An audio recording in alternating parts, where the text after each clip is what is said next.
Welcome to I'm From the Internet, a podcast about the internet, its users, and their consequences. I am disgraced comedian Winslow Dumaine, sitting here with internet historian Jaybrandstetter, and this week we have a very special guest, friend of the pod, Frost of Rivia. How the hell are you, man? I'm doing well as one could be, being exiled from Twitter. Oh, you're presently banned from Twitter? Yes, or I feel like the algorithms kind of put me in a little box. It's been oddly suspicious, oddly angry. It's like trying to coax me back into it. Not racist enough for it. Yeah, almost. It is weird. I noticed that during major news cycles, no matter what it is, if there's anything going on where the Republicans look bad, you can tell that Elon Musk turns up the drill racism dial, where suddenly on my timeline will be Heil Hitler 88 Uwu Catgirl accounts that have 1,500 followers and I'm not one of them. It's you can tell that shit gets worse and he's just throwing chaff to it. It's really, I don't know, it's a very strange website. I just feel like I'm being gaslit. I don't know. Mm-hmm. It's this surely can't be me. Maybe I'm in denial, right? Maybe that's it. It's this can't be my algorithm. That's kind of embarrassing to look at. But it's no, this is you.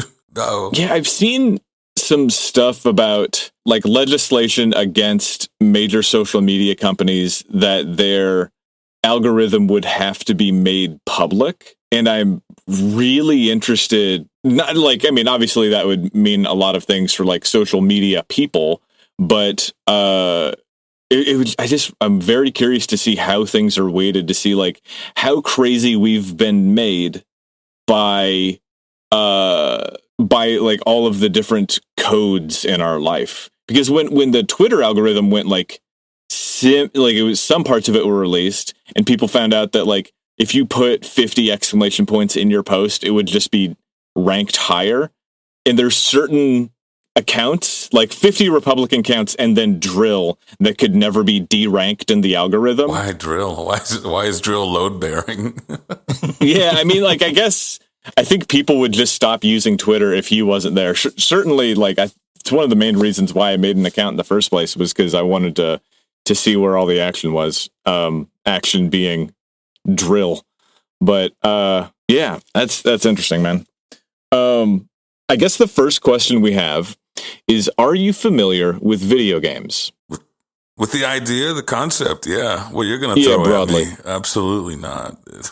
Okay. For uninformed listeners, I describe you as just a games writer, not necessarily a reporter or journalist. Is that fair to say? Honestly, yeah. I think journalism is a heavy title people throw out.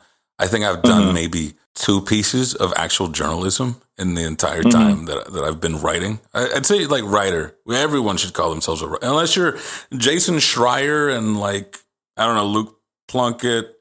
There's only 3 journalists, really. So yeah. I'll take games writer.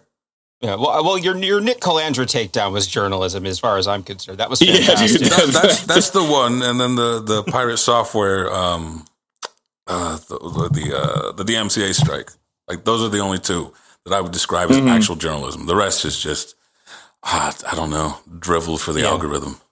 Yeah, I'm something of a muckraker myself, so that whole time I was just in awe watching you just completely turn the whole thing around. Everyone would be like, "Oh, this guy's right. These people do suck." It was great. Yeah, dude. That's one of the reasons why I was like, "Oh, this dude rocks," and this is who I want to follow, especially after all of the other bizarre games writers drama that preceded the Nick Calandra thing. I was just I don't know. I'm attracted intellectually to muckrakers, and I think that what people really like about you is the fact that no single part of you seems like you're a shill for any aspect of the industry, and you're also not needlessly cynical. And because there are other games writers that are writing about the industry that are it all sucks, it's all stupid, give up on your dreams. And you don't come at it from that angle. You come at it from an angle of like, you care about this. It's a multi-billion-dollar industry. It's bigger than all movies. And I just really appreciate what you do. So we're happy to have you here, man. Well, thank you for the kind words. I think a lot of it just comes down to the longer you're in the scene, the more you sort of, I guess, see the nuances, but also you just can't, I can't see myself. I'm going to just speak for myself and not generalize to everybody else who does right for the industry. Is if you do hang out with developers, even if it's something like physical, like you who made The Restless, right? You see the work that they put in, you see the process that they go through.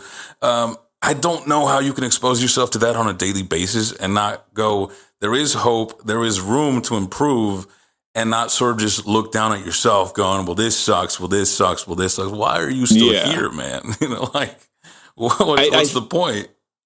I think about that with comedy is like, I did comedy for 10 years and like, there are, you know, so many other people who had their dreams infinitely more smashed than me. I never thought that I was going to be the next big thing in comedy. I just kind of wanted to like pursue this until I could be a more multifaceted artist that has comedy as one of like the arrows in the quiver, right? And there's so many parts of comedy that have left me very jaded, but I can never be 100% because there are still people to this day going on stage saying things that are shocking, brilliant, funny, amazing, and like I can never be fully checked out, you know? From your experience, is the Norm Macdonald thing true, where he says a lot of stand-up comedians just kind of see it as the step towards Hollywood? Like it's where stand-up comedy is where they failed to, it's not what they aspired to be. Okay.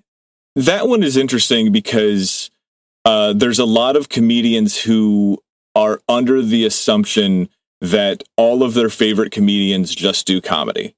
I've asked this specific question to so many different people in comedy because they wanted to know how to make money with comedy. And all of them say, well, I just want to make money from doing shows. And like, that it's not as extreme as this, but it is kind of like a guy with a big bushy white beard saying like, I just want to make money being Santa. And it's like, okay, dog, you have to do other stuff too. Because I'll ask them, name a comedian who just does comedy, like professionally. That is all they do. And they can't, because every comedian, because that would mean you're working a couple hours at night, a few times a week. Okay. You're also saying that you have no merch, you have no writing credits, you have no shows, you have nothing, like you have no podcast, you have nothing like that. Like you got to do other stuff. And so I think that there's a lot of people who were aiming at having a show, having a special, and to this fictional job that doesn't exist. The idea of like, all I do is stand-up comedy, which I cannot name a single person who just does stand-up comedy. And if that's your goal, it's just like, imagine having the dream of like, I want to have chicken for dinner every night for the rest of my life. It's like, dog, you don't want fish? That's a bit Lynchian, isn't it? David Lynch always said the same thing. But like, to bring it back around to games, I'm like, I just turned 35 and I have this thing in me of like, there's a lot of bad, dark, heavy things presently happening in my life right now. And I'm trying very consciously to not become jaded by them and to just like, oh yes, there is joy here too. Right. And like having been in so many different scenes, comedy among them, and presently game dev stuff is something else that I'm kind of, I guess, a scene that I'm a distant part of. I do try to remind myself that there is still like invigorating, interesting things going on. Because I just did a playtest night at a local GameStop, or a local game store, and met 3 total strangers. We all sat down and we played my new game. And one of the guys was telling me, he's like, yeah, I have this game where I made a stats sheet for every single type of Funko Pop. And then you have to like fight them as like a card battler. But in the process of battling, you have to like physically destroy the Funko Pop to do damage to other ones. And so like one of them is like, I cast this move on you. You have to put your Funko Pop in the microwave for 30 seconds. And then you have to like put it in the dryer for 5 minutes or whatever. And like, that game doesn't exist except on a PDF that this guy made. And that's awesome. It's like making a card game where you have to like destroy a Honus Wagner card to progress at the end or something. It's like that. There's some like tiny little game for your computer where you're playing Galaga, but every time you destroy a ship, it deletes a file from your computer. You know what I mean? I mean, that would make roguelikes more exciting, no? It's like way every time more you exciting. lose, it's not a quarter. I'm going to need like... The grocery list is gone now. Yeah, I'm gonna search you for some NFTs or something. Bitcoin. Yeah. But he had this other one that he just said, like, it's just you get 4 people together, you have 1,000 blank cards of the same size, and then everybody goes into another room and you write down rules on all of the different cards, and then you come together with like everybody has 5 cards in their hand, you draw one at the start of your turn, and as you play through, you're all playing a different game, but like your card will say like, give me the rightmost card in your hand, or give me, prime number card, or whatever. And you just make the game up as it forms in between the 4 of you. Like, and it's like, yeah, I had an idea for something like that where it's like 7 tables or however many people, and you just have a huge, it was more of an artistic piece than anything else. Huge deck of cards, and you're just coming through, everybody sort of playing their own game. You don't know if this guy's playing poker. Everyone has their own win condition. This guy's playing go fish, and you're just trying to sabotage each other while not knowing what your actual goals are. I mean, like, games where there's more than one win condition, games where there's one win condition are hard enough to balance. But the idea of having, like, every, like, imagine you're playing, like, a real-time strategy game, and one team needs to secure all the resources, one team needs to build like a temple, team needs to build a rocket ship, and like your axes of sabotage are different for every other walk, and sometimes they can like crisscross over each other. Like, that just sounds dope. You have to think on your toes. In PC gaming, have you ever heard of Archipelago? It's called. It's a modding project. No. For what's the base? It's a randomizer that covers a bunch of different games, and it also has a thing where you can take stuff from one game and put it in another. So, like, you could play a randomized version of Stardew Valley in Archipelago, take a bunch of items and then put them in a box, and then they'll turn into a different item in one of your other games if you load it in there. You can do, like, that's why it's called Archipelago. It's like a bunch of different little islands that can all sort of communicate with each other. It's really wild what people are doing now between stuff like that and the recompiling and stuff. I want people who don't play games a lot to understand that when people talk about games, they're not just referring to Call of Duty and Stardew Valley. Stardew Valley, no problem with Stardew Valley at all. But like games, we have not even scratched the surface on how cool and interesting games can be. And like, it just takes a huge abstract kind of thinking to create really out there stuff like Who's Lila and Papers, Please are just so out there. As well as, I mean, like, those are just the 2 more accessible out there ones that I can draw to my memory right now. But it's a big, huge, beautiful world, and being jaded with the industry is fine. I think that, stay gold and don't lose your hope for people making interesting things. There will always be good and interesting comedy, even if the scene sucks. There will always be cool and interesting games, even if fucking Activision or whatever is being gross, Anyways, we have you here for a very special reason. And we wanted to ask you, what do you know about the OUYA? Nothing at all. Dude, fascinating. Because this was so fun to see this happen in real life.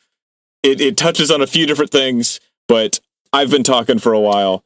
Jay, the ball is yours. All right, yeah, we're talking about the OUYA today, and our opening image is this poster, very vectorized, a bunch of raised fists in front of an OUYA console, and on the top it says "The People's Console." And I also have a picture of the box it came in. When you open the box, it says right in there, "And so begins the revolution." So let me go right front. This is a tale of hubris. These are people who were very proud of what they were doing. Correct me if I'm wrong, but like, is the Black Power fist, like, is that exact fist? I feel like it's the same fist. It's the exact same fist. Is that not like, not trademarked or whatever? Maybe they're just big fans of Red Faction. Yeah, like I don't know. This was before 2020, so things are obviously different. But like when I see that, I just think like, yes, playing games on a Android-based home console is the same thing as fighting police oppression. It's a little on the nose, you know.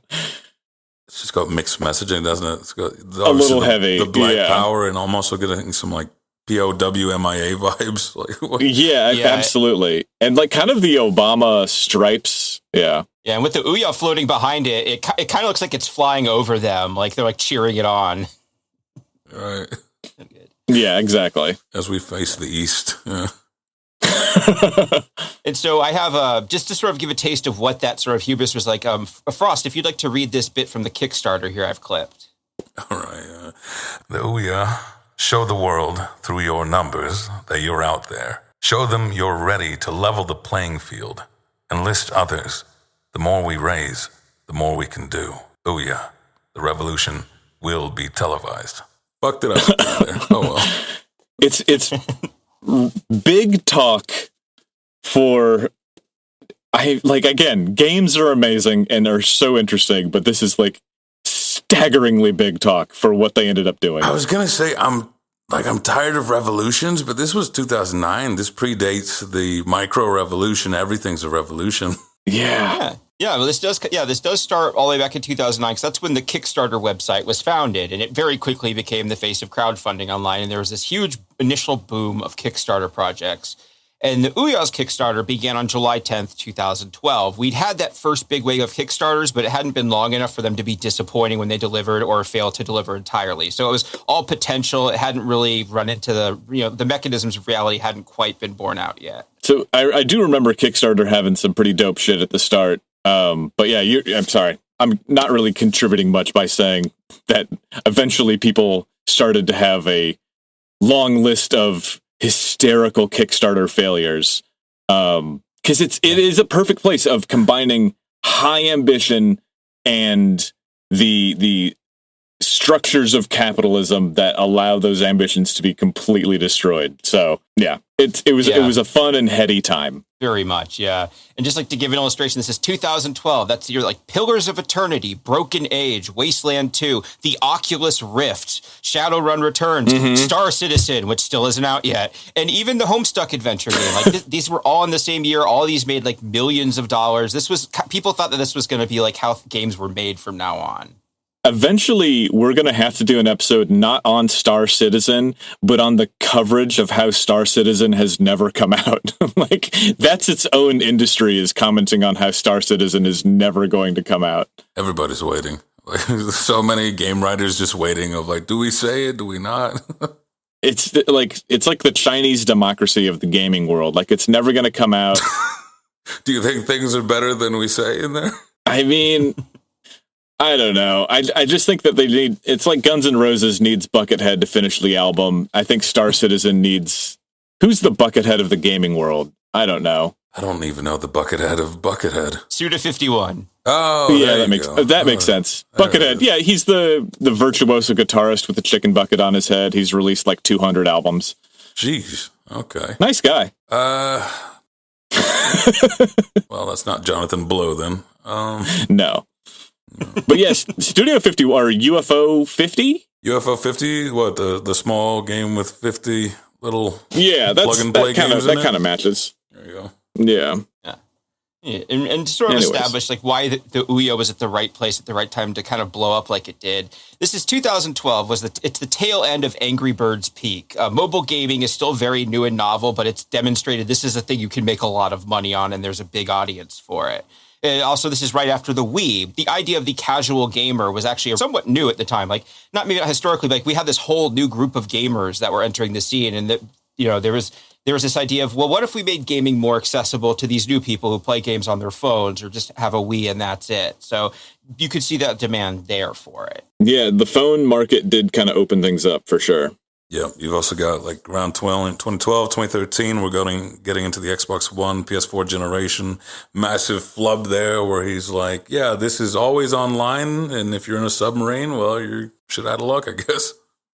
Every unit comes with a Kinect. No, you can't run it without the spy device built into it. Yeah. I mean, I think back to like the release of the SimCity reboot, where they like made the game and then cut it down by like 80%, and then said that no, you have to have this always online thing, and if you like, you cannot patch it out, the technology is just not there. And then day one, the fans patched it out and revealed that no, they just wanted to have the like creepy de novo bullshit to lock onto your computer. Like the industry is full of liars. In that sense, the revolution, like, it has context now. I get it. Yeah, for sure. Yeah, and this was also like the era when maker spaces and 3D printers and such were getting really big. Like, this is when we were all about STEM being the most important thing in the world for kids to learn. Like, you know, this was when like everyone loved Raspberry Pis at the time. Like, this is when Minecraft was coming to Raspberry Pi, all this stuff. And also 2012 is when Valve introduced Steam Greenlight. There's this big indie boom starting, and there's this new demand for places to sell games. And because Steam is still locked down, it's hard to find places to put your game. So there's an audience there among developers as well. And it's, you know, just the OUYA was a synthesis of all these ideas. It's a new, inexpensive video game console with its own marketplace for creators to upload games. It's running on mobile hardware and a custom version of Android, so it's relatively easy to access and mess with. And it combines the new mobile game model with classic living room TV gaming.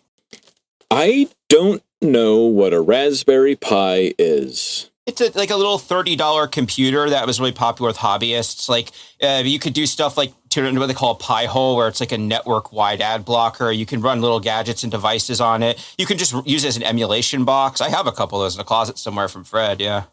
I think the big thing during that time was because, you know, as you say, Minecraft was getting more popular.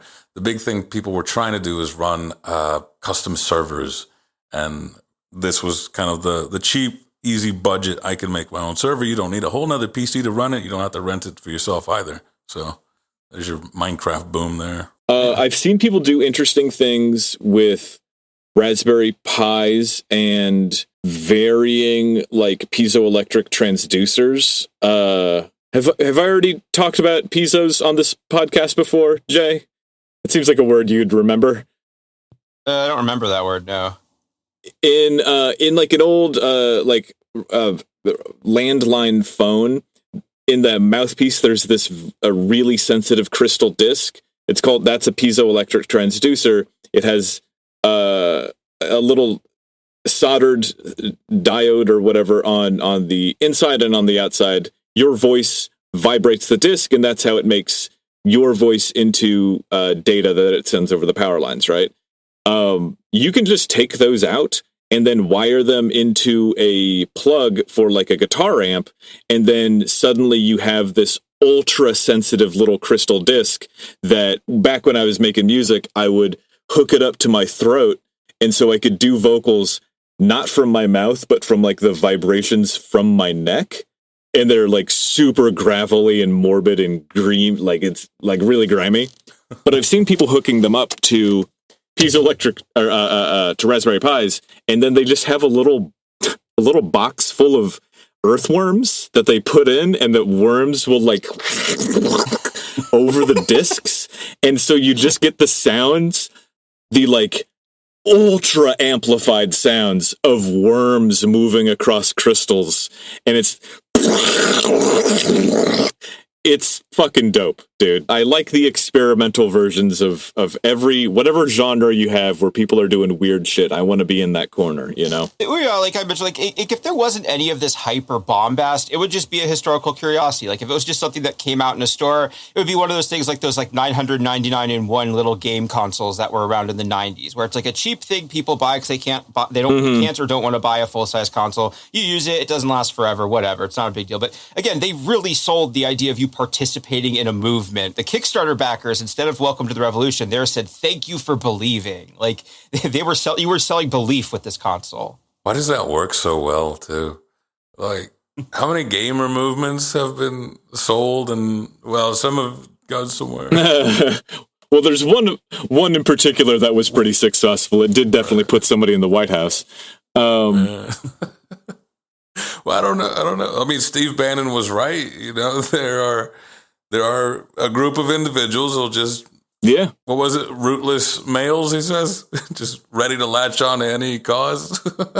Yeah, you just convince them that like feminists are here to take away your video games and they'll burn the whole fucking world down. I do think that it's funny to juxtapose, like, because the OUYA, like many bad things, has on its surface good design. I think it's pretty. I think it's an interesting color. Like this one is kind of like a copper brass color. It's really aesthetic in terms of like, it's just this kind of beveled box and the logo OUYA is all like curvy and all that. It does, the more we find out about how it's made, the funnier it gets. But it is funny that the plug for the wall outlet is as large as the entire console. It's half as big as the console itself. But to give you an idea, the OUYA is about the size of a Honeycrisp apple, and the controller is, about 1.5 times that. What? Is that it right there? Yeah, dude, that's the entire thing. In the bottom right corner. What? Yeah. Yeah, that little box. Oh my God. It's very smooth too. Yeah, it's like if you carved a console and a controller out of soap and then took a couple showers with it. It has that degree of like softness and roundness to it. It does look quite nice. Yeah, look at this. Look at this soft and metallicness. It reminds me of old Razor phones, if you remember those. This is what that's made of. Anyways, here's the Kickstarter page for the OUYA. Yes, this is the first day. Their goal was $950,000. They made it their first day with over 7,000 backers. Here they are with 29 days to go. Jesus Christ, dude. Yeah, this really spread like wildfire. I got another press quote. Cracking open the last closed platform, the TV, a beautiful, affordable console built on Android by the creator of Jambox, which is what? Yeah, I don't know what that is. I didn't either. I had to look it up. This is so ahead of its time. What I want to know is like getting this many backers and this much money on your first day is obviously a massive accomplishment. You have to have a crazy mailing list to do that right out of the gate. Because like once you run a Kickstarter, then like people will be like, oh, it's running, it's active, let's go back it because now I can actually spend my money. Right. I like, that's the dream, is to have that many people care about it right away. I don't care what happens after it, just like right out of the gate. Then it like, I'm a little jealous. That's all I'm going to say. Not for the end, but for the beginning. Are you not a little suspicious? I find it a little suspect. I don't know. Yes, very much. Ultimately wound up 905% funded. It made $8.5 million and a little extra on top of that. So. And also, this was early in crowdfunding. There wasn't as much of a meta yet. There wasn't that idea of like, oh, you want to price it at this so you can try and get to this far back. They were just like, people were a lot more straightforward with their campaigns back then. In addition to the bombast, there's this sort of weird mix of nostalgia and futurism. Like they're trying to convince you that they're the future, but they're also being like, remember how things used to be? And it's like a very odd type. Yeah, why is it so angry? Shall we read it? Let me read that. Yeah. Deep down, your best gaming memories happened in the living room. You busted your ass just to find out the princess was in another castle. You fought bosses that told you repeatedly how much you suck. You taped a blanket to half of your screen so your friend couldn't see where you were. You traded the best players onto your team just so you could have the perfect season, and you did it all on the TV. What? Like, where is that? What's this? What's happening? That's you. That's I drank from the hose for indoor kids. Yeah, it is funny because it does read like explicitly like I'm supposed to be upset that like Bowser was mean to me, Mario. Like I'm mad at Goro for chopping my head off in Mortal Kombat. Like, absolutely. You have just like, it's a dark room, just barely backlit. This dude, broken controller, going, no, I'll show you, game over. What? Starts loading his backpack with pipe bombs. Yeah. Yoshi won't share any of his cookies. Yeah, and so we do have some sort of renders here showing off what the console is going to look like in the specs. It's running on a Tegra 3 quad-core processor, which is a cell phone chip, and it has 1 gigabyte of RAM and 8 gigabytes of internal flash storage. So again, 2012, but even then, these are very modest specs. This is about affordability and being like accessible. And what's crazy, and like, we don't like need to hammer this point too deep into the ground, is that like all of Balatro can be played like you. Like I think about, you know, how you can have like 10,000 angels dancing on the head of a pin. Like you can put an infinite lifetime of amazing, interesting games on 8 gigabytes.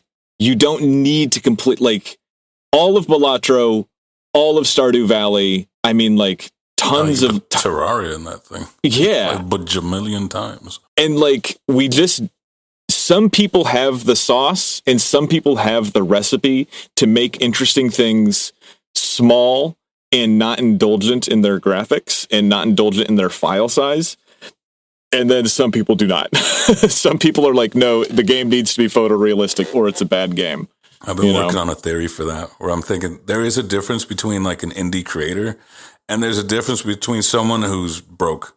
You know, like indie creator, when they get more money, they keep going out there, they keep getting crazy, but they still keep that scope down because that's where they want to be. They're most at home. Whereas some developers, you give them more money and it's like, I'm just splurging, brother. It's just prettier now. Yeah, and I just don't give a fuck about that. Like, I don't know. I there was some episode of Cribs. I can't remember the rapper, but like he was like a big ass name rapper, and he lived in the same house in the same neighborhood that he grew up in, and like he didn't have nice shit. He's like, this is where I'm from. This is where I want to be. I don't want to live in Beverly Hills. The pursuit of trying to be another gatekeeper or to be the big thing. Like if you're trying to be the next George Carlin or trying to be the next any indie game dev big name, you've already failed because that person already exists. You have to be the biggest you, and you don't know what that will be. So you just have to pursue you, you know, and like trying to do somebody else's work it's not going to feed you. We have the 2 different types of console here. Yeah, that brown one was a limited edition Kickstarter exclusive. The usual one is like a brushed metal, like a white silver chrome type with a black cap and base on it. And I have been showing nothing but concept renders so far because Kickstarter didn't add the rule that physical products needed a working prototype until September of that year with the Kickstarter is not a store blog post. And that's also when you had to have the risk and challenges section on your pitch. So I can't say that OUYA is responsible for it, but it was a part of like, it's one of the reasons, it's like time when they realized, oh, if we don't make people prove this thing is real, they're just going to like keep putting out renders and selling them to people. So this was an early casualty of that. Have you seen the Kickstarter spokeless bike? Oh God, that thing keeps showing up. Oh, it's so cool. Like aesthetically, obviously it's very cool, but it's very fun. Like this is a tangent that I don't need to go completely on, but it's a spokeless bicycle, which means that like in the wheels itself, it has little treads that go around. They reimagine how bicycles work to achieve this end.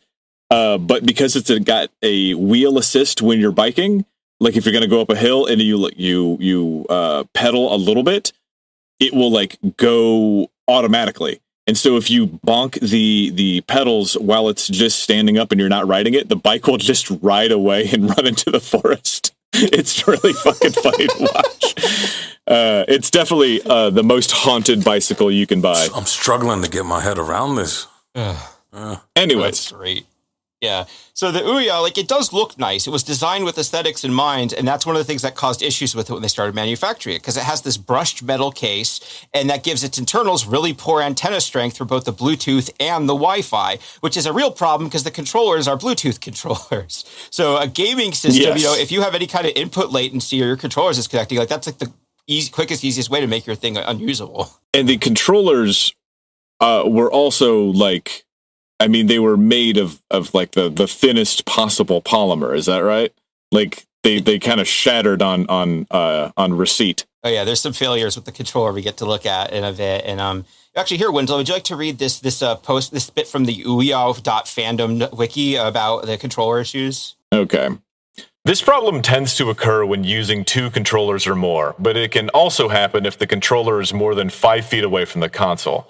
As of the Chupacabra update, Wi-Fi is automatically weakened to reduce controller lag when using multiple OUYA controllers.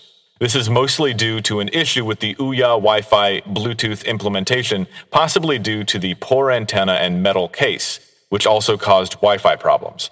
Using the controller on modern Android devices does not usually result in these problems occurring.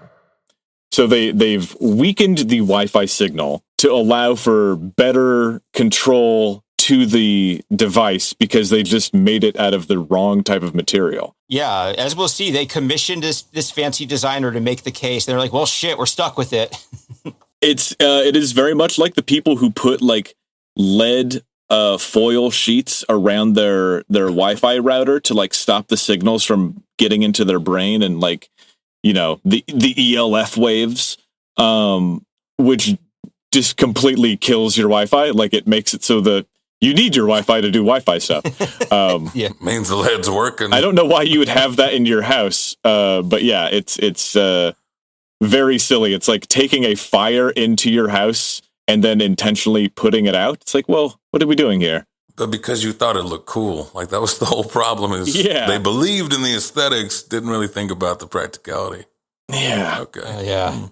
Another design flaw from this is that the air intake vent was on the bottom of the console, so that meant it had overheating issues because it just has these tiny little legs it's standing on. It can barely get enough air.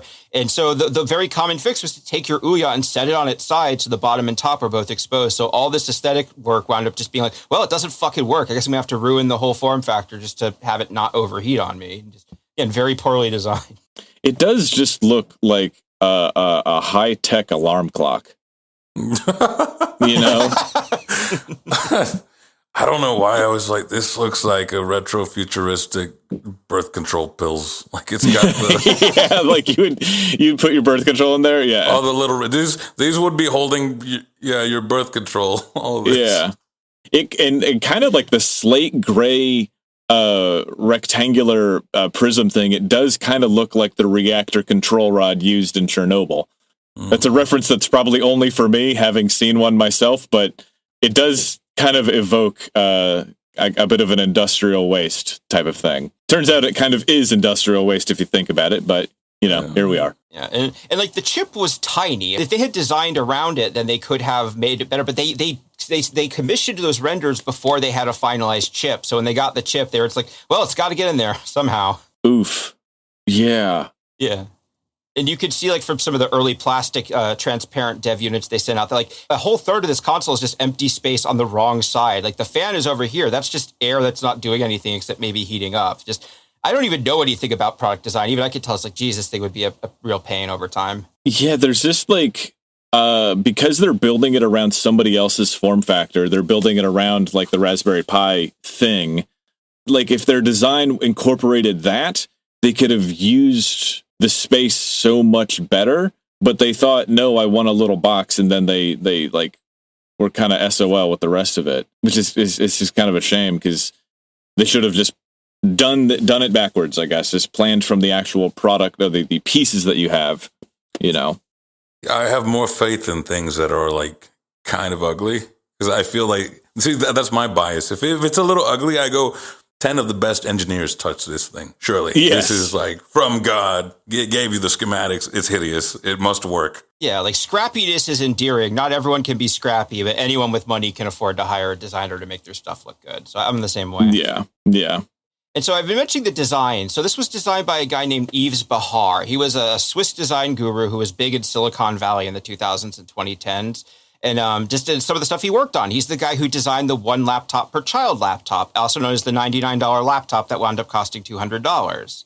This was kind of a bit of a tech fiasco because they spent years trying to design this laptop that would work in developing countries so kids could learn how to code. And then smartphones came out and they're like, well, shit, this does everything we wanted and it's a lot easier. So it just kind of got obsoleted before it even came out. I just can't imagine, like, it must suck so much to like try to work on a project in tech knowing that like it's all gonna rip itself apart in 2 years because it's gonna be completely obsoleted, you know. Is that just the default picture it comes with? Yeah, dude. Wonderful, dude. Yeah, you gotta put your own family target clientele. It's That's my background on my computer right now. But, of course. The background of the computer is a picture of just like a whole bunch of smiling children. But it does, I don't know, when I see that, I just think like, do kids like having a background of pictures of kids? This is for the sweatshop, is what it is. This is for the head supervisor at the sweatshop. It's the first computer by and for children. Yeah. I mean, for kids, by kids. I was thinking to that degree, yeah, because it does almost have like the silhouette of a little frog or a little green gremlin thing. Yeah. Yeah. And then they mentioned the Jawbone in the pitch. That was his most recent success before the OUYA. That was the previous year in 2011. It was a Bluetooth speaker that was compact but had relatively good sound. Like if you bought a no-name brand Bluetooth speaker in the 2010s, it had like this sort of like geometric pattern on it. That's copying the Jambox. I do like the one that has dick veins. I think that's nice. Like the Snickers bar. Yeah, exactly. I'm more for the old mattress buttons or the saltine cracker holes right there. Cracker holes. Yeah. That's my street name. All right. Cracker hole. Yeah. Oh, God, yeah. And also, like a lot of high-profile Kickstarter accounts, they also had secured outside funding. And the founder of the Jawbone was one of the big angel investors for OUYA. So they kind of came on board from this as well. I think that's one of the reasons why Yves Bahar worked on this. It's like good networking because he's worked for all these companies. Yeah, it sounds suspect. I've actually seen so many, I hate to say, I don't know how to describe this.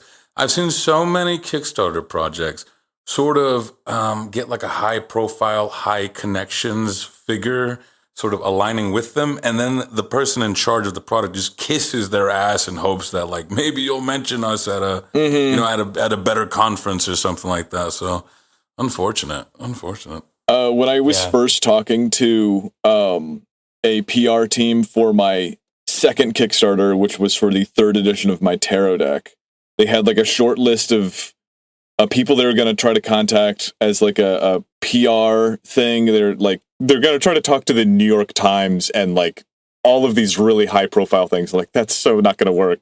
But one of their things was like, we think that we could really get a good get for you. We just need to line you up with Rob Zombie. And I was like, Robert Zombie. Who like doesn't have social media per se. Like he probably has something where he posts tour dates or whatever, but like there's no like, hi guys, it's Robert Zombie and here's the Tarot Restless. Like that's just not gonna happen.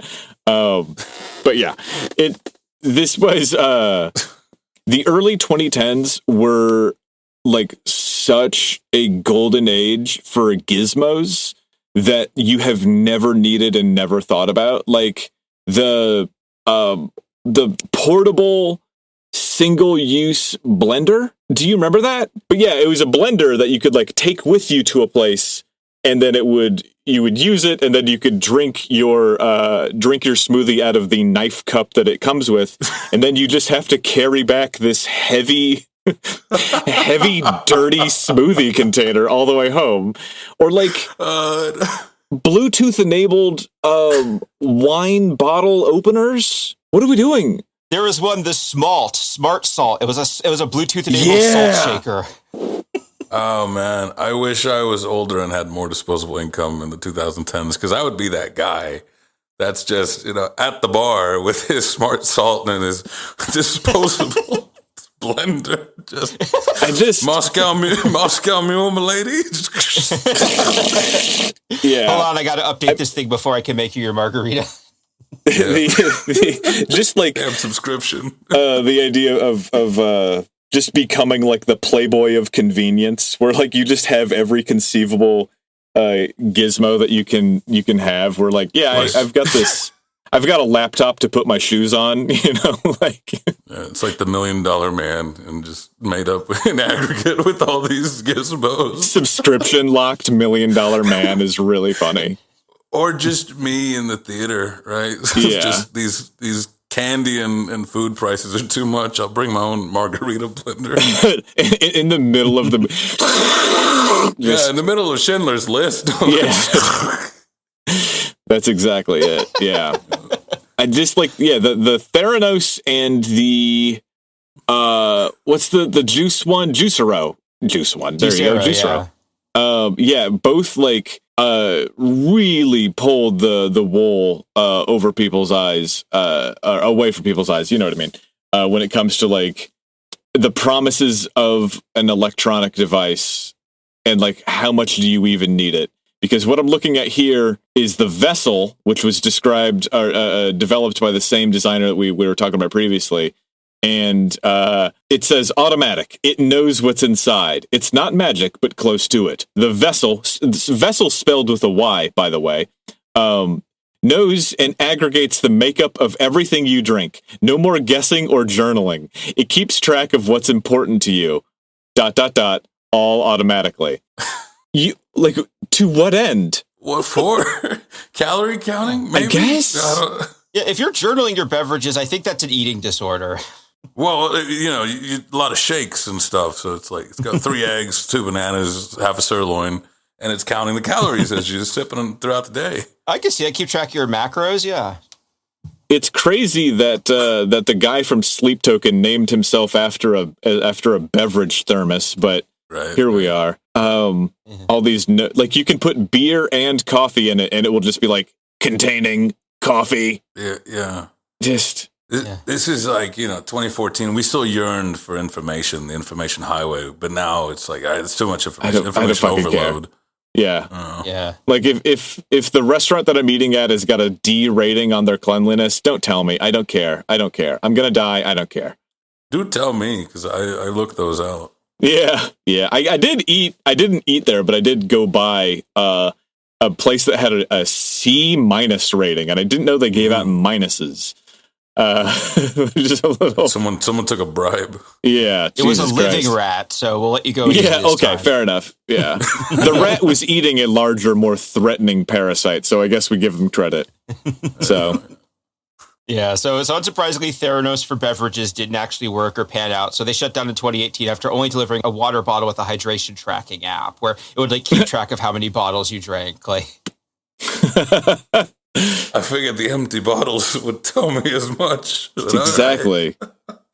Okay, in this next part, I swear I did not set this up. I did not see this with Winslow ahead of time. One other high-profile thing that this guy designed is the fucking Juicero. He is the designer of the Juicero. The OUYA and the Juicero share a father. This is incredible. Have either of you ever committed to a juicer? Once I tried. They're such a pain to clean, and also it's so expensive. Like you got like, you could feed a horse with all the carrots it takes to make a glass of carrot juice. Yeah. Committed to a juicer definitely makes it sound like I'm committing adultery. Because it's more me assuming that you've both have tried a juicer. You've just never stuck with it. As anyone who gets a juicer does. I care enough about what I eat, but I don't give enough about like macros where like, I do the protein and I have like basically a pretty clean diet for everything, but not to the point where I Google anything at all. I just eat raw ingredients and I make things by hand as often as I can. I don't eat frozen stuff, and that's kind of it. So I don't ever find myself in need of like, the most advanced kitchen equipment I have is an Instant Pot, and I just bought that because you can convert it into a pipe bomb. So, it's but it is good. It makes a hell of a butter chicken if you get it going right. But yeah, the Juicero. I mean, if you somehow don't know what the Juicero was, it was like this $700 thing that takes up all this space on your counter that would freshly squeeze with like 2 tons of pressure all of the most perfect juice out of a package, and then like to get fresh juice every day, refrigerated, it has a Wi-Fi connection, all of this bullshit. And they had huge funding, and then Business Insider put out a video saying like, do you need the Juicero to eat Juicero products? And they just had somebody with their bare hands squeezing the package, the juice comes out, and that's it. It's the same thing. You don't need it. And it, like, that video alone, that was the Hannibal Buress live comedy blowing up Bill Cosby to Bill Cosby. That, it just completely destroyed the Juicero brand overnight. Damn. I should have got into muckraking gizmos. No, looks plus you probably get a lot of free gizmos doing that. I mean, that's true. Yeah, if you followed any YouTubers that like to take stuff apart, all of them would just lose their minds when they opened up the Juicero and saw like how over-engineered it was and how many like custom parts were in it and stuff. And like they didn't use a roller; they made a press. Like this could have been a simple roller, but instead they made like this big, complicated hydraulic press to squeeze the bag. Like I can kind of see why this guy stopped receiving major design awards around the time of the OUYA. It feels like that's when he jumped fully into the just the whatever. I'll sign on to Kickstarter stuff era of his career. Yeah. It's just it makes me think of the guy on YouTube, the lock picking lawyer, I believe is his name, and like he picks locks and explains how locks works, and their lock picking is its own community with lots of interesting people in it, and so maybe this has happened once or twice, but it seems to be pretty regular where a company will make a new, really advanced lock that can't be picked, and then they'll send it to him and be like, see, you can't pick our lock. And then he instantly unlocks it with a very simple trick. And then they'll sue him for like, defaming their product online. It's very fun. You can't trust all the copy you see, Although speaking of copy, we have some more OUYA copy here. If Frost would like to take over here. All games are free to download. Just a reminder that on OUYA, there's no such thing as a paid app. So all games are free to download. This could mean your game has a free demo or level before a paid experience begins, or that it is a free-to-play game with in-app premium items, content, or other purchases. It's very ahead of its time, wasn't it? Mm-hmm. Yeah, it was a good gimmick to have for a cheap console. The idea that you could still play some stuff with demos, but also I'm sure part of it was if they use a bespoke storefront, then they get to take a cut of the sales instead of Google or whoever. So that's how you make your money on these things. And another problem, too, is that the OUYA doesn't have a touch screen, so anything from mobile would have to be ported to it specifically. It couldn't just, like, run any Android game out of the bat. So right there out of the gate, most Android games are just not... only people who go out of the way to port it to OUYA will have a working game on there. Oh, yeah, I guess that's funny to think that, like... Because I'm sitting here thinking that a touch screen is equivalent to, like, a clicking of a mouse... But then there's all of these other things where you can, you have multiple fingers, you can touch multiple things on the screen, right? And so, yeah, I guess you're right. Like, you would have to, like, reverse engineer your computer game to make it touchscreen, and then to make it into a console thing, you couldn't just have a cursor on the screen. There's so much more to do. Yeah, you couldn't play Fruit Ninja with a controller. Right, yeah, fuck, I guess you're right. Well, yeah. So speaking of the controller, in the Kickstarter video, the OUYA co-founder, Julie Ehrman, tells us that the most important part to us is the controller. I mean, there's a picture of the design firm. There's Eves, he's the guy with the curly hair, and then there's Julie Ehrman, one of the co-founders. She'll get a lot of focus later. But when she unveiled the controller, she described it as the Stradivarius of controllers, after Antonio Stradivari, who is a famous violin artisan. Gamers probably know him from Fallout 3, when there's a quest where you rescue one from a museum. Yeah, this is the Stradivarius. But yeah, it's a beautiful controller. It's very, very simple. And it does very much, this looks like concept art that hasn't been like, confronted the physical realities. But it's a black and white situation. The thing on the center of the screen isn't touchscreen. It has a touch pad, but it doesn't have a touch screen. Okay. So like you can touch it a little bit, but it still requires finessing to get it to work with OUYA. Is this kind of like the Xbox I haven't used a console since PlayStation 2.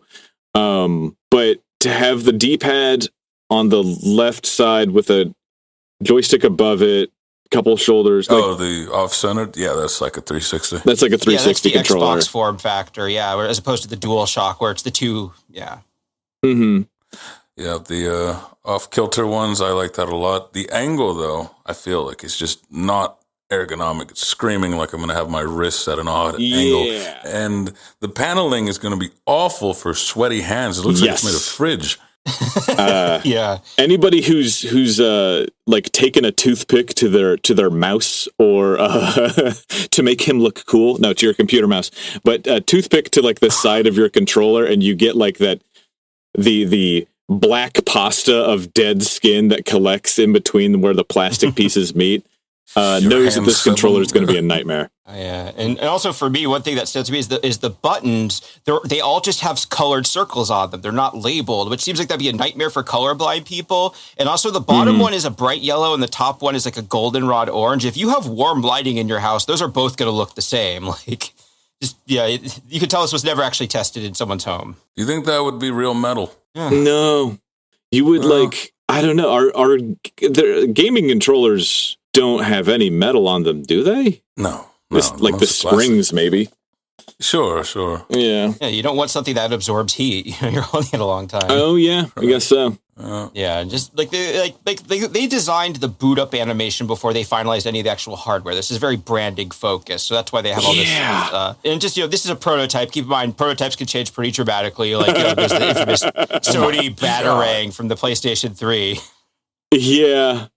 The original Sony PlayStation 3 controller, I mean, it kind of looks like if a Monterey was trying to become a Fu Manchu. It's just, it is just like a boomerang of chrome.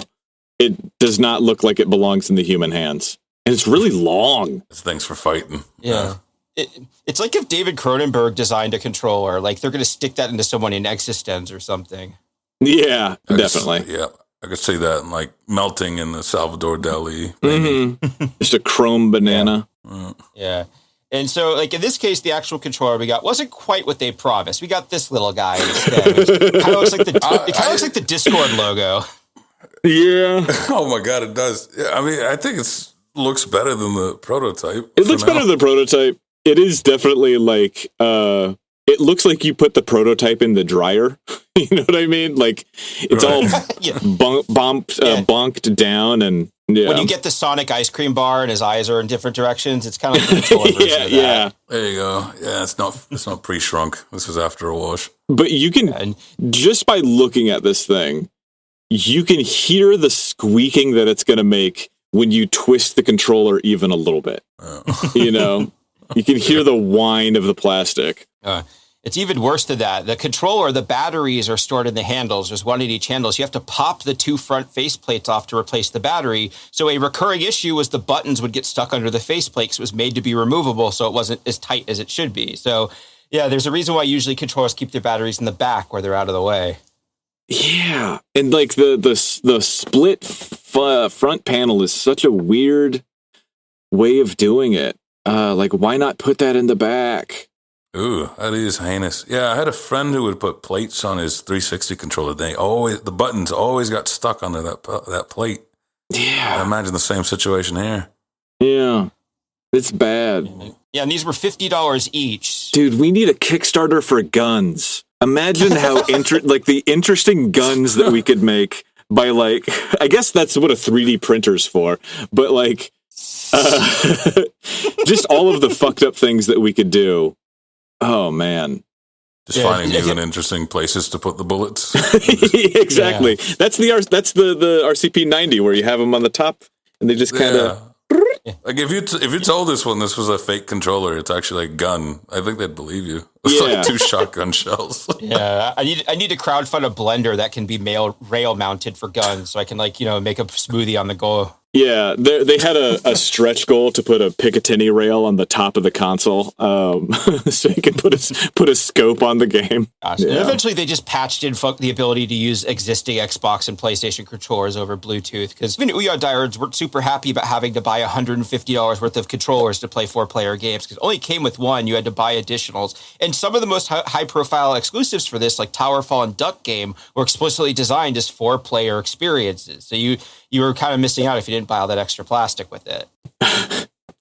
Yeah, man. I think part of like being sort of raised Buddhist is to like be regularly humbling yourself and reminding yourself exactly who you are and where you are. And it has made it so I can't, as a grown man, get mad about something called Duck Game. I have to be like, man, this is it. It's Duck Game. I just have to walk away, you know? It's got a ring to it. No, I can see it. Duck Game. Woo. Morphine makes the holy known. Yeah. Frost, do you know about that? In the, I think it's the Finnish translation of DuckTales. They've like, people tried to make the Finnish translation what the English words sound like, and there's a line in it where they just go, "Morphine makes the holy known, DuckTales," and that's been a line that's been burned into my memory for so long. Morphine makes the holy known. Wait, what word did they translate? What? I don't. It's like, "Du Sand is broken, your arms are broken." It translates as like, "Your arms are broken." Like, it's what it sounds like. It sounds English. Yeah. Yeah, and although since I mentioned Towerfall, that was like one of their biggest titles. It only sold 7,000 units on the OUYA. When the exclusivity period ended, it sold 3 times more than that in their first month on other platforms. Like, the OUYA wound up being like a sinkhole for people. Mm-hmm. So now I guess I've brought up Julie Ehrman once or twice. Now seems like a good time to go over her, because she was like the face of the OUYA. She was like the co-founder of it. She was the person talking to you in the Kickstarter pitches. She's always talking and things. And so we're going to get to know who Julie is and sort of like what her role was in this. And she's very funny. She's like a sort of an out of touch rich tech person who's very toxically positive. So in a way that's pretty funny if you're not having to actually deal with it. Yeah. I'm interested in how much of the background, because it's a picture of her standing in front of a chalkboard that's covered in like flowcharts and equations and things like that. And I'm sure this woman knows infinitely more about this stuff than I do, but I'm curious to know. Wait, one of those things says WOOK? WOOK? Yeah, see, it's that kind. First off, it's that kind of math. I also wonder if it's a different language, because I mean, it's a good thing this was earlier. But if you were to look at this picture now, you would assume it was AI generated. That's what's behind her. Yeah. You're right. Yeah, because there's like equations, but also like list 1, list 2, list 3. It's very, very like placeholder texture. Yeah, it makes me think of when you would put in a prompt in like the early online AI generators, and it would like create Homer Simpson with a t-shirt that says ethnically ambiguous, because they were trying to hide the fact that AI creates lots of pictures of white people. Good times. God, yeah. And also, like, it's really, she used like this little pixel art version of her. Like, she's one of those people who kind of always has the same smile. So, like, overall, it's kind of like you always see her doing her smile in the pictures. It's very funny. And I'm kind of of two minds about Julie Ehrman, where, like I said, she is very funny in the sense that, like, every rich, out of touch entrepreneur type is. Like, there's almost kind of a parallel to Quibi's arc in this, where it's about expecting people to pay for a proprietary version of something that they can already get for free on their phone. Like this is 2012. Everyone has smartphones already. Like, Mm-hmm. And I did mention the toxic positivity, but we'll see examples as we go on. But I do want to defend her a little, because at the time, a disproportionate amount of mockery and hate directed at the OUYA was pretty explicitly directed at her in a way that was pretty hinky at the time and really stands out now. And, this is 2012, 2 years before Gamergate. So you could see a lot of that nascent resentment towards women and casuals entering the gaming world, because that was part of the pitch. This was going to get non-gamers playing games, and that they did not like that. So Like if you look at the old Crowbcat video on the OUYA, it is wall-to-wall Julie Ehrman clips. Like, just, if you could kind of tell what was making people mad about it at the time. Yeah. Gamers are good at multitasking. This is not just a bad console. This is I'm going to make fun of women and non-gamers as well. You get this when people are, like, mad about having difficulty settings in single-player games. Like, I've beaten all the Dark Souls. I would love to play them again, but I don't want to spend 150 hours getting things, like, situated where it's, like, possible. Like, I'm 35. I'm not going to do all that bullshit again. Let me pause it at least. Let me pause it. Let me adjust a few things. Like, come on. I own the thing. Why do I have to? And, like, they'll just, like, cry blood if you suggest that, that at 35 you're going to have the same amount of free time to play these games that you did when you were 17. It's not surprising that they kind of unloaded on her, but it was probably more of a group failure than anything. Yeah, and Julie wasn't a fake gamer. She was someone who worked in the games industry. Before this, she worked at Direct to Drive, File Planet, and Gamefly, the mail rental game service, which I was subscribed to. But it took forever to get your games back in that, and they would get stolen in the mail all the time. I'm surprised it was profitable, honestly. Dude, I remember Gamefly. Fuck, I haven't thought about them in forever. Yeah. Netflix for games. Only way I could rent DS games. It was great. That's how I got to play Phoenix Wright when the cartridge became rare. Oh, interesting. Huh. Yeah. So she has a history, but it's not on the technical side. It's mostly on the business side. And her not being super plugged into the wider gaming world did lead to some pretty unintentionally funny moments, like Winslow. Actually, I'll read Julie's stuff. So it says, at Notch, thank you for being one of OUYA's first backers on Kickstarter. You will always be part of my angel list. And this is in the middle of 2015. So this is a year after he sold out to Microsoft and became the Candy Mansion hermit. So like he'd been a very early supporter of the OUYA, but this was a very good case. Like, oh yeah, she doesn't know that we all hate him now. Yeah. It is like Richard Karn coming out and being like, hi, you remember me from Home Improvement, I'm gonna make an NFT. and then like 2 weeks later he's like, hey guys, I've thought long and hard about it, I'm not gonna be making an NFT. And I just think it's really it's like Snoop Dogg in that. I don't think that Julia Ehrman saw Notch posting like Hitler clips and thought like, this is a cool person, I appreciate his politics. I think she just like, oh, it's the Minecraft guy. She's focused on making games and not focused on what random game people are up to. You know what I mean? What was it that like, I think it was the James Harden black back the blue mask, Punisher mask. And his teammate was like, he ain't got internet. He ain't got internet. Yeah, he doesn't know. That's funny. That's good. Yeah. And also, because he was an early backer, the first batch of OUYAs have Notch's name carved right in the back of them, number 85. So, yeah, if you have an early one, you have a Notch collector's item there. Yeah, and then right underneath it, it says Varg Vikernes, and yeah, and the Supreme Gentleman is right after that. Yeah, it goes on. We're up to November 30th, 2012 now. The developer console has been revealed with this picture. They got it. So this is out of focus picture of all these hands holding. It's honestly not very good looking. If I was trying to demo my product, I'd maybe do another take. You can tell that that's shot in a fluorescent office because of just how pallid all of the skin tones are. Oh, yeah. Yeah.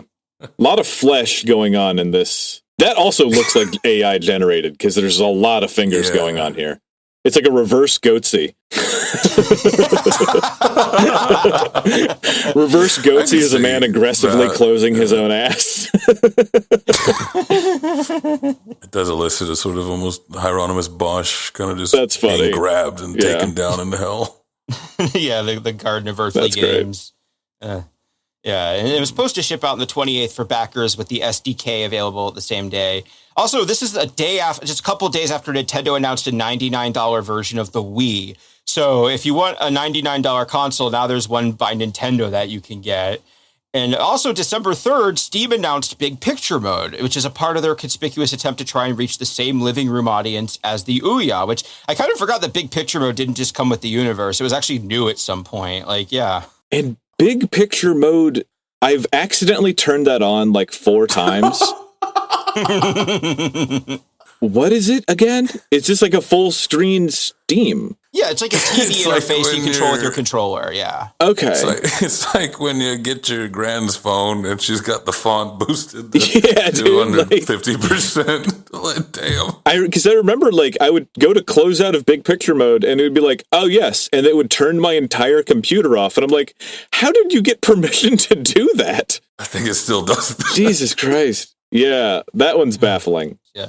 And also, a month before all this, Android 4.2 rolled out, which is the one that included built-in support for Miracast screen mirroring. So if you have a smartphone, now you can just put in a recent TV. Now you can just put it on the TV. You don't need an OUYA as a middleman. So it's just like all these different use cases for the OUYA are being replaced by the existing game industry people before it even comes out. And like also like the Moga came out around this time, which was like an Android handheld. So again, just all these people are kind of eating their lunch while they're in the business of like prototyping and manufacturing and releasing the OUYA. Yeah. That's a lovely picture. Jesus Christ. There's just a lot going on. I don't like anything that I'm looking at here. Man. This fellow's gaming on top of a, what is that, Kurt Vonnegut Yeah, statue? Kurt Vonnegut. I think it's Mark Twain. Yeah. Oh, there you go.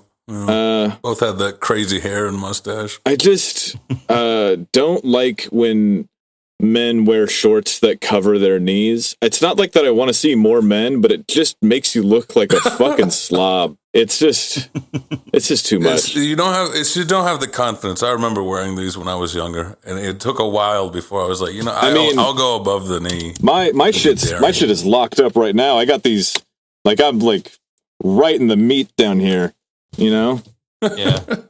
Yeah. Yeah, like I'd wear a more confident me would love those, but when I was younger, it's like might as well be pants. Yeah, jorts were because they're almost capris, Yeah, letting the ankle breathe. Anyways, we're looking at a man playing some sort of phone game. It's Rocco from Mega 64 for anybody who knows them.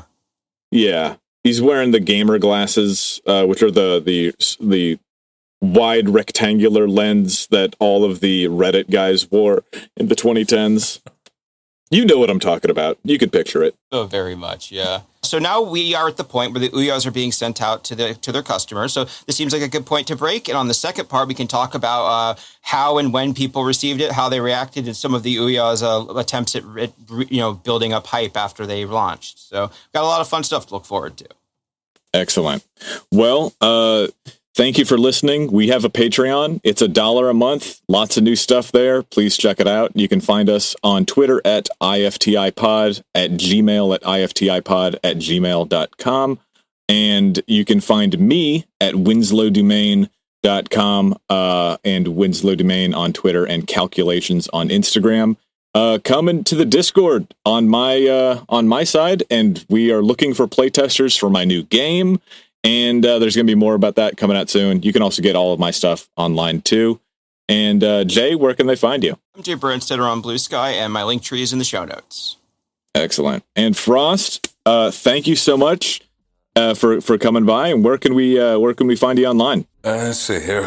For a one-sided relationship, that would be YouTube at The Other Frost. For a two-sided relationship, that would be Twitter at The Other Frost. Yes. But I am weaning off of that, fair warning. Yeah.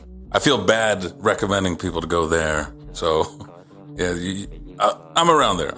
I like to be angry sometimes. And so Twitter is a good place to, like, it's like smelling salts. So I can go on Twitter a little bit and then go outside and punch a tree, Like it's good. It's chicken nuggets are good for me, Well, we will be back next week with more of the downfall of OUYA. Thanks for listening.